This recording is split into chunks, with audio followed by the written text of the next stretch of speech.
Studio Ghibli is an icon for animation films, revered globally for its ability to craft timeless stories that blend imaginative fantasy, poignant themes, and breathtaking visuals. Since its formation in 1985 by Hayao Miyazaki, Isao Takahata, and Toshio Suzuki, sorry if I butchered any of those names, the studio has set a benchmark for animated cinema. Its movies transcend cultural boundaries, offering tales that are as meaningful and heartfelt as they are visually stunning. From whimsical adventures to profound reflections on life and humanity, Studio Ghibli has created iconic movies that even the lesser-known films are equally and really impactful. Whether through themes of environmental harmony, the resilience of the human spirit, or the wonder of childhood, these films have left an indelible mark on audiences across the world. Welcome to Popcorn Program, and here is our list of the 10 most essential Studio Ghibli films ever. Pop pop! In number 10 we have Nausicaa of the Valley of the Wind from 1984, directed by Hayao Miyazaki, and get used to hearing that name. Nausicaa of the Valley of the Wind takes place in a post-apocalyptic world where toxic jungles have taken over the earth and humanity is on the brink of extinction. The film follows Nausicaa, who's the compassionate princess of a peaceful valley who seeks to understand the mysterious toxic forces and the massive insect creatures known as the Omu. When an aggressive kingdom threatens her valley and aims to use a weapon of mass destruction to destroy the toxic jungle, Nausicaa embarks on a perilous journey to mediate peace and uncover the truth about the environment and humanity's role in its decay. This 1984 film was actually released before Studio Ghibli was formed, but eventually was added to its library. It is all the foundations of Studio's ethos, such as themes of environmentalism, pacifism, and female empowerment.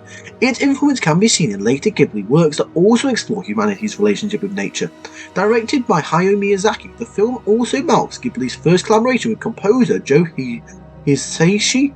Without Nausicaa, Studio Ghibli might not have existed as we know it today, making it an essential and transformative part of the Ghibli canon. In number 9 we have Kiki's Delivery Service from 1989, directed by Hayao Miyazaki.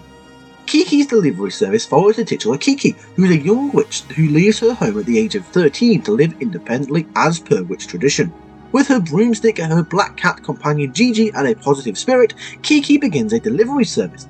As she navigates the challenges of self-reliance and the pressures of growing up, Kiki begins to lose confidence in her abilities, including in her magic. Through newfound friendships and moments of self-discovery, she learns to trust herself again and finds her place within the world. The English dub features the voice of Kirsten Dunst as Kiki. This 1989 film is a heartwarming exploration of adolescence and self-discovery with a great depiction of grounded magic. Directed by Hayao Miyazaki, it highlights themes of resilience, community, and the challenges of growing up. Its everyday magic contrasts with Ghibli's more fantastical films. Kiki's relatable journey of finding her footing in a new environment makes it a timeless coming-of-age story. Through vibrant hand-drawn animation, the film's charming depiction of urban life and its uplifting tone have made it a beloved entry in the Ghibli universe, making it an inspiration for anyone finding their way into the world. In number 8 we have Grave of the Fireflies from 1988, directed by Isao Takahata.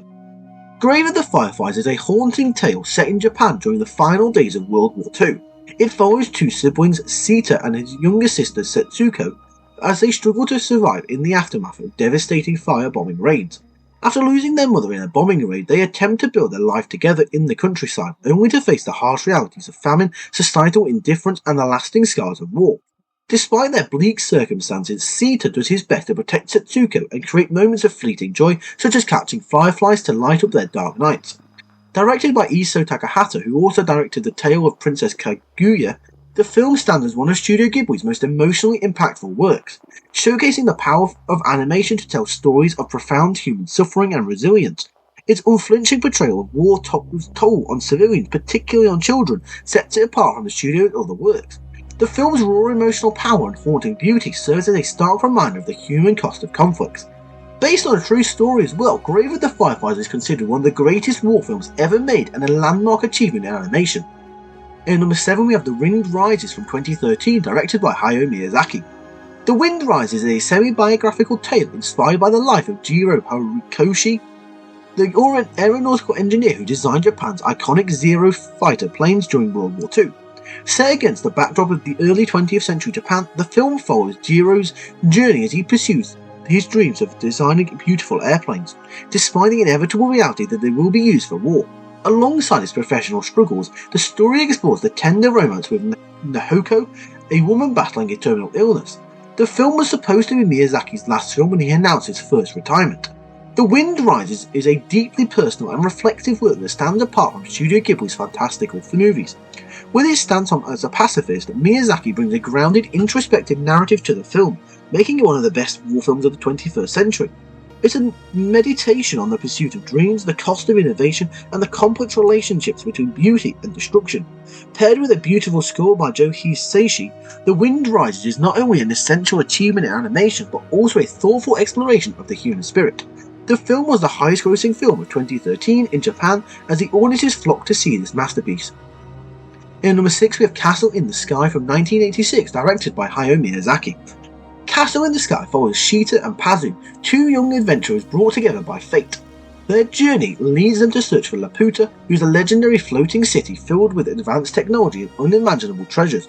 Along the way, they must outwit greedy pirates, a corrupt government agent, and a ruthless military force, all of whom want to capture Laputa's secrets for their own game. This film is Studio Ghibli's first official film following its formation. Castle in the Sky is a cornerstone of the studio's legacy, directed by Hayao Miyazaki, with collaborators that would go on to work together for 3 decades. The film combines thrilling action with heartfelt moments and a sense of awe that defines Ghibli's storytelling. Its richly imagined world, with basically a mix of steampunk technology and lush natural landscapes, showcases the studio's ability to create new immersive worlds. Thematically, it explores the balance between humanity's pursuit of progress and the responsibility to protect nature, which is a recurring motif in Miyazaki and Studio Ghibli's work. In number 5 we have The Boy and the Heron from 2022, directed by Hayao Miyazaki.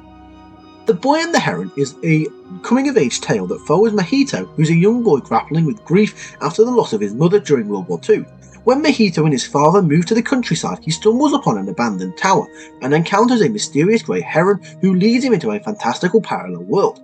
In this strange and dreamlike realm, Mahito embarks on a journey of self-discovery, navigating through encounters with peculiar creatures and uncovering deep family secrets.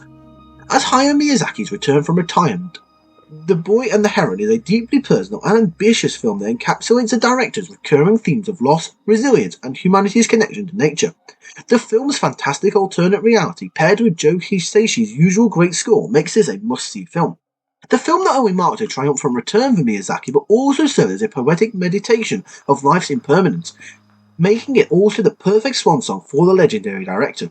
The film won the Best Animated Feature at the 96th Academy Awards and was the 5th highest grossing Japanese film in its homeland at the time. In number 5 we have My Neighbor Totoro from 1988, directed by Hayao Miyazaki.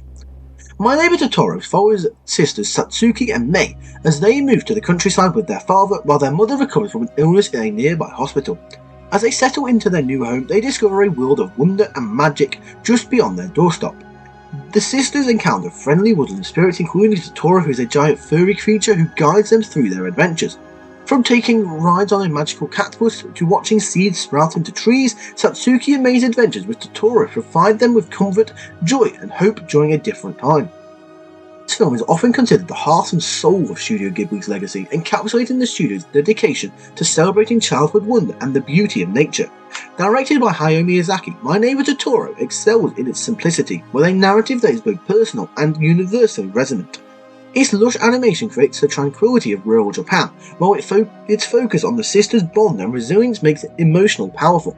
Totoro himself has become the face of Studio Ghibli, capturing the warmth and magic of the studio's works. My Neighbor Totoro stands as a timeless classic that feels like a warm hug whenever you watch it. In number 3 we have Howl's Moving Castle from 2004, directed by Hayao Miyazaki. Howl's Moving Castle follows Sophie, who is a quiet young woman who works at her family's hat shop, whose life takes a dramatic turn when a wicked witch curses her into an elderly woman. Seeking a way to break the spell, Sophie stumbles upon the enigmatic wizard Howl and his magic walking castle. As she becomes entangled in Howl's world, Sophie learns about his mysterious past and the struggle with his own curse. Sophie and Howl's relationship grows as they uncover the strength within themselves and each other to fight against the forces threatening their world. As one of Studio Ghibli's most visually stunning movies, Howl's Moving Castle showcases Hayao Miyazaki's unparalleled ability to blend fantastical elements with poignant storytelling. Even though it's actually based on a book, Miyazaki turned the film into his own ring by exploring themes of anti-war, loyalty, and love.